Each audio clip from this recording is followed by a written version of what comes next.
வளர்க வேதாத்ரியம். குரு வாழ்க, குருவே துணை. வாழ்க்கை மலர்கள் நாள் ஒரு நற்சிந்தனை. ஏப்ரல் 4. வருமுன் காப்போம் அப்படிங்கிறதான் இன்றைய சிந்தனை தலைப்பு.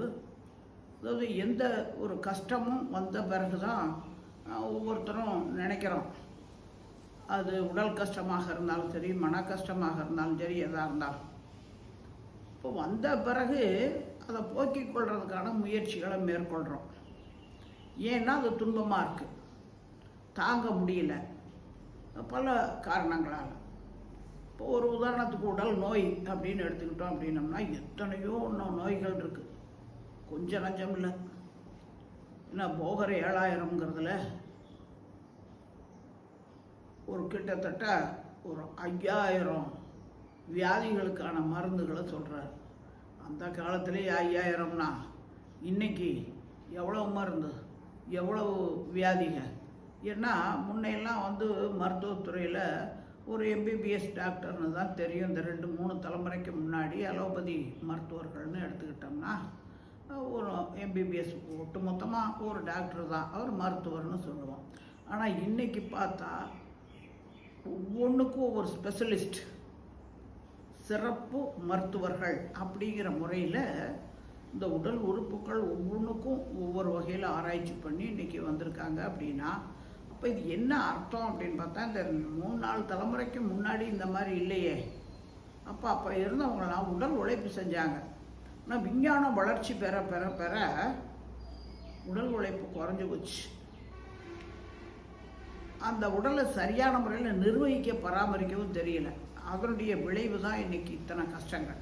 ஆனால் முற்காலத்தில் நம்முடைய முன்னோர்களாக இருந்தவங்க எவ்வளோ விஷயங்களை வருமுன் காத்தல் நலம். இன்றைக்கி மகிழ்ச்சியாக தான் வந்த பிறகு மருத்துவமனையாக போகிறோம். இன்றைக்கு அதுவும் மருத்துவமனைக்கு போயிட்டோம்னா ஒவ்வொரு டெஸ்ட் பண்ணணும்னு சொல்கிறாங்க. மலம் டெஸ்ட்டு, மூத்திரம் டெஸ்ட்டு, ரத்தம் டெஸ்ட்டு, இப்படி ஒவ்வொன்றா டெஸ்ட்டு பண்ணி முடிக்கக்குள்ளேயே அந்த பேஷண்ட், அந்த நோயாளி இன்னும் நிறைய ஜீவகாந்தத்தை இழந்து அந்த ஆஸ்பத்திரியுடைய அந்த அட்மாஸ்பியரே அவருடைய மனநலத்தை பாதித்து நம்ம அவ்வளோதான் தீர்ந்து போயிடுவோம் போல இருக்கு அப்படிங்கிற ஒரு நிலை, தன்னம்பிக்கையை இழந்து போகிற நிலையாகி போயிடும்.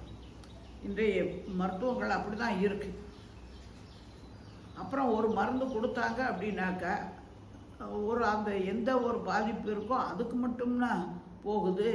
ஏன்னா உணவை எப்படி உள்ளே போட்ட உடனே ஹைட்ரோக்ளோரிக் அமிலத்தில் கரைக்கப்பட்டு இறைப்பையில் அது ரசமாகி ரத்தமாகி உடல் பூரா 7 தாதுக்களாக மாறுது இல்லையா. அப்போ இந்த மாத்திரையோ மருந்தையோ ஏதோ ஒரு வியாதிக்குன்னு சொல்லி கொடுக்குறாங்க. அதை வாங்கி வாயில் போட்டு முழுங்கிட்டோம் அப்படின்ன உடனே அது கரைஞ்சி உச்சி முதல் பாதம் வரை எல்லா பாகத்துக்கும் தான் போகுது. அப்போ சரியாக இயங்கிட்டு இருக்கக்கூடிய பகுதியும் இன்னும் கொஞ்சம் கூடுதலாக இயக்கம். எப்போவுமே ரத்த ஓட்டம், வெப்ப ஓட்டம், காற்றோட்டம், உயிரோட்டம் குறிப்பிட்ட சுழல் வேகத்தில் குறிப்பிட்ட அழுத்தத்தில் இருக்கிற வரைக்கும் எல்லா உறுப்புகளும் சொன்ன வச்சு கேட்கும். ஏதாவது ஒன்றுடைய ஓட்டம் கூடுதலோ குறைவோ முரண்பாடோ வந்துருச்சு அப்படின்னா எல்லாமே செயல்பாடுகள் ஒழுங்கு இல்லாமல் போயிடும். இப்போ அந்த வகையில் பார்த்தோம்னா அது நல்லா இயங்கிட்டு இருக்கக்கூடிய உறுப்பு அதிகப்படியான இயக்கத்தை கொண்டு வரும்போது அந்த உறுப்பு சீக்கிரம் பழுதாகி போயிடும். அதுதான் பக்க விளைவுகள்னு சொல்கிறோம். இப்போ இன்றைக்கி நம்ம சைடு எஃபெக்ட்னு சொல்கிறதுக்கு காரணம் அதுதான். அதனால தான் மகரிஷி என்ன சொல்கிறார், வந்த பிறகு நோயை தீர்க்கணும்னு சொல்லி போகிறத விட வருமுன் காக்கணுங்கிறார். எந்த மருத்துவர்களுமே வருவதற்கு முன்னதாக இந்த ப்ரிகாஷனரி அப்படி பண்ணிக்கோங்க அப்படிங்கிறவங்க இல்லை. வந்த வியாதிகளுக்கு தான் மருந்து கொடுக்குறாங்க, அதுக்கு தான் மருந்தை கண்டுபிடிச்சி வச்சுருக்குறாங்க. அதனால பல வகையான சிக்கல்கள் தான் வரப்போ.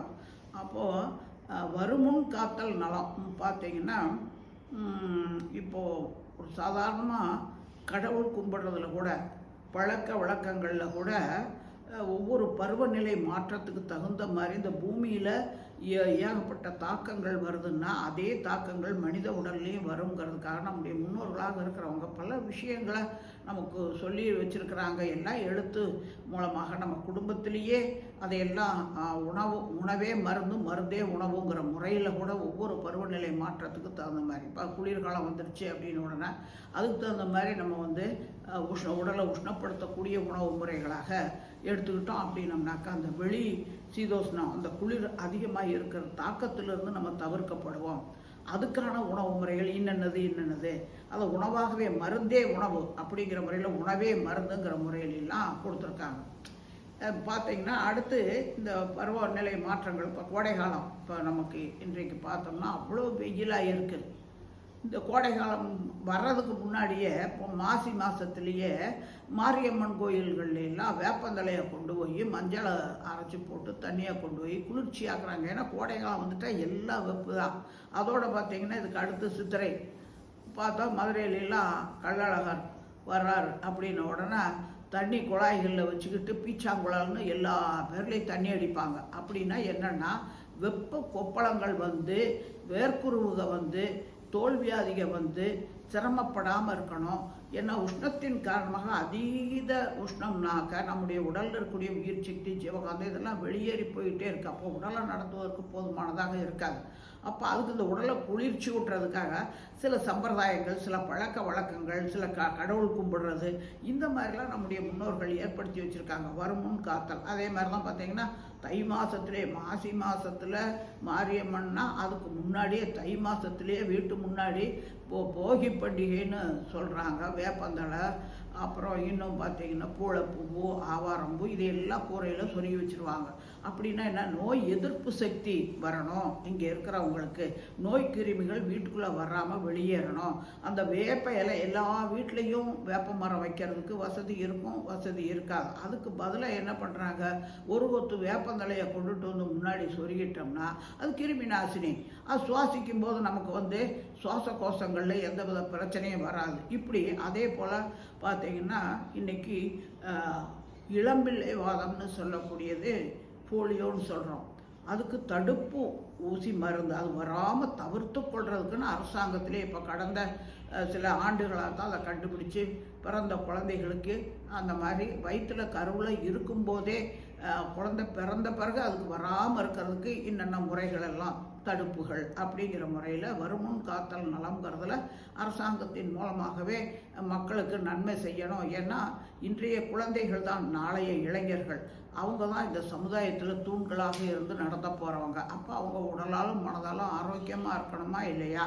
அதற்கு தான் இப்படி ஆட்சியாளர்களும் அந்த மாதிரியான ஒரு நிலைகளை வைக்கிறாங்க. இப்போ நம்ம வீட்டுகள்லேயும் பார்த்தோம்னா குளிர்காலம்னா இப்படி தான், மழை காலம்னா இப்படி தான் உணவு சமைக்கணும், வெயில் காலம்னா அதிகமான தண்ணீரை சாப்பிடுங்க, குளிர்ந்த உணவுகளை சாப்பிடுங்க. இதன் மூலமாக நம்ம எந்த கஷ்டங்களும் வராமல் தவிர்த்துக்கிறதுக்காக நம்முடைய முன்னோர்கள் பல உபாயங்கள். அதே மாதிரி கோயில் கும்பிடுறாங்க அப்படின்னு பார்த்தீங்கன்னா இப்போ இந்த பங்குனி உத்திரம் அப்படியெல்லாம் வருது. அப்படி வரும்போது என்ன பண்ணுறாங்க, தைப்பூசம், பங்குனி உத்திரம் அதெல்லாம் கோயில்கள் எல்லாம் முன்னாடி நீர்மோர் பந்தல்னு வச்சுருப்பான். இதன் மூலமாக தான தர்மம் பண்ணுற எண்ணமும் அவங்களுக்கு, இவங்கள மாதிரி நம்மளும் மற்றவங்களுக்கு உதவியாக இருக்கணும் அப்படிங்கிற எண்ணத்தை தோற்றுவிக்கிற மாதிரியும் அந்த ஒரு பழக்கம். அதே சமயத்தில் தாகத்தோடு வர்றவங்க, எங்கெங்கிருந்தோ வர்றவங்க அந்த கோயிலுக்கு வர்றாங்க. அப்படிங்கும்போது இந்த வெயிலுடைய தாக்கத்தினால நிறைய பேர் வந்து இறந்து கூட போயிடுவாங்க. ஏன்னா அந்த பிரெயின் ஸ்ட்ரோக் அப்படிங்கிறது மூளையில் தாக்கமான உடனே அந்த வெப்பமானது மயக்கம் போட்டு விழுந்து மூளை செயலிழந்து போய் இறந்து கூட போயிடுவாங்க. ஆனால் அந்த மாதிரி அப்படி இருக்கிறவங்களுக்கு கூட அந்த மாதிரி கஷ்டங்கள் வராமல் இருக்கிறதுக்காகவே அந்த மாதிரி நீர்மோர் பந்தல்னு வச்சுக்கிட்டு ஊற்றிக்கிட்டே இருப்பாங்க. வர்றவங்களாம் மோந்து குடிங்க, குடிச்சிட்டு போங்க, நிறைய தண்ணி குடிங்க, இதெல்லாம் இதான் கோடையில் வரக்கூடிய பிரச்சனைக்கு நம்ம முன்னாடி. இதே மாதிரி தான் ஆசான் அருள்தந்தை நம்முடைய மனதை தூய்மை செய்து கொள்வதற்கு வருமுன் காத்தல் நலம், அது சினமாக இருந்தாலும் சரி, கவலையாக இருந்தாலும் சரி, எதுவாக இருந்தாலும் சரி, அதற்கான பயிற்சி திட்டம்ங்கிறார். ஏன்னா ஆசை சீரமைத்தல்னு சொன்னார், அதே சமயத்தில் சினம் தவிர்த்தல்ங்கிறார், கவலையை ஒழித்தல்ங்கிறார். இது எல்லாமே மன மாசுகளுக்கான விஷயங்களாக இருக்குது. அந்த மன மாசுகள் நீங்கணும். அப்போ நமக்கு வர வேண்டியது ஏதோ நல்ல விஷயங்கள் வராமல் போகிறதுக்கு காரணம் என்னன்னாக்கா, நம்ம மாசுகளோட மனதை வச்சுக்கிட்டு இருக்கிறனால தான், களங்கத்தோடு வச்சுட்டு இருக்கிறதா. அப்போ களங்கம் இனி வராமல் தவிர்த்து கொள்ளவும் வேண்டியதாக இருக்குது. எப்படி உடல் நோய் வரக்கூடாதுன்னு சொல்கிறோமோ அதுபோல் மனநோயும் வராமல் தவிர்த்து கொள்ளணும்னா இறை இணைப்பில் இருக்கணும். அதுக்கு தவம் செய்யணும், இயற்கைக்கு முரண்படாமல் வாழ பழகணும், சமுதாயத்துக்கு சட்டத்திட்டங்களுக்கு உட்பட்டு வாழ பழகணும்.